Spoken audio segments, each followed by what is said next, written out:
യുഎഇയിൽ visa നിയമലംഘകരെ കണ്ടെത്താൻ പുറത്തിറക്കിയ AI smart കാറിനെ പരിചയപ്പെടാം ഇനി. ഫെഡറൽ അതോറിറ്റി ഫോർ സിറ്റിസൺഷിപ്പ് അവതരിപ്പിച്ച വാഹനത്തിലെ ക്യാമറയ്ക്ക് മുഖം തിരിച്ചറിയാൻ 1 മില്ലി സെക്കൻഡ് സമയം മാത്രം മതി. ദുബായിൽ നിന്ന് അക്ഷയ് പേരാവൂർ ചേരുന്നു. യുഎഇയിൽ വിസ കാലാവധി കഴിഞ്ഞ് അനധികൃതമായി രാജ്യത്ത് തങ്ങുന്നവർ ഇനി ഉദ്യോഗസ്ഥരെ മാത്രം പേടിച്ചാൽ പോരാ, ഇത്തരം കാറുകളെ കൂടി പേടിക്കണം.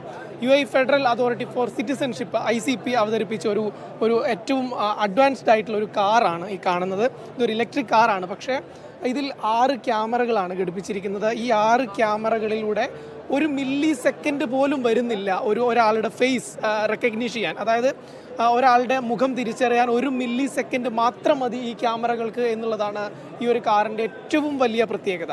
6 ക്യാമറകളാണ് ഇതിൻ്റെ ചുറ്റും ഘടിപ്പിച്ചിരിക്കുന്നത്. 360 ഡിഗ്രി ആംഗിളിൽ ഈ വാഹനം സഞ്ചരിച്ചുകൊണ്ടിരിക്കുമ്പോൾ തന്നെ ചുറ്റിലുമുള്ള ആളുകളുടെ മുഖം തിരിച്ചറിയാനും ഇതിൻ്റെ ഡാറ്റാ ബേസിലേക്ക് അതിൻ്റെ വിവരങ്ങൾ കൈമാറാനും സാധിക്കും. ICPയുടെ ഡാറ്റാ ബേസുമായി നേരിട്ട് കണക്ട് ചെയ്തിരിക്കുന്ന ഒരു സിസ്റ്റമാണ് ഇതിൻ്റെ അകത്തുള്ളത്. ഓരോ ആൾക്കാരുടെ മുഖവും തിരിച്ചറിഞ്ഞ് കൃത്യമായ ഫൈൻ, അതുപോലെ തന്നെ എത്ര കാലം അതിൻ്റെ റെസിഡൻസ് കാലാവധി ഉണ്ട് തുടങ്ങിയ കാര്യങ്ങളടക്കം കൃത്യമായി വിശകലനം ചെയ്യാൻ ഈ കാറിന് സാധിക്കും എന്നുള്ളതാണ് ഏറ്റവും വലിയ പ്രത്യേകത.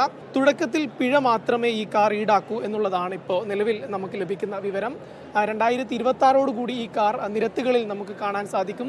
തുടക്കത്തിൽ നിയമലംഘകരെ കണ്ടാൽ തിരിച്ചറിയുകയും ഉദ്യോഗസ്ഥർ അവരെ നേരിൽ കണ്ട് കൃത്യമായ വാർണിംഗ് ഇവർക്ക് നൽകുകയും ചെയ്യും. പിഴ ഉൾപ്പെടെ ഉണ്ടെങ്കിൽ അടക്കാനുള്ള ഒരു സംവിധാനവും ഈ കാറിലുണ്ട്. വേണമെങ്കിൽ നമുക്ക് അപ്പം തന്നെ പിഴ അടച്ചുകൊണ്ട് പിഴ അടക്കാനുള്ള സംവിധാനം അടക്കം ഈ ഒരു കാറിൽ ഘടിപ്പിച്ചിട്ടുണ്ട്.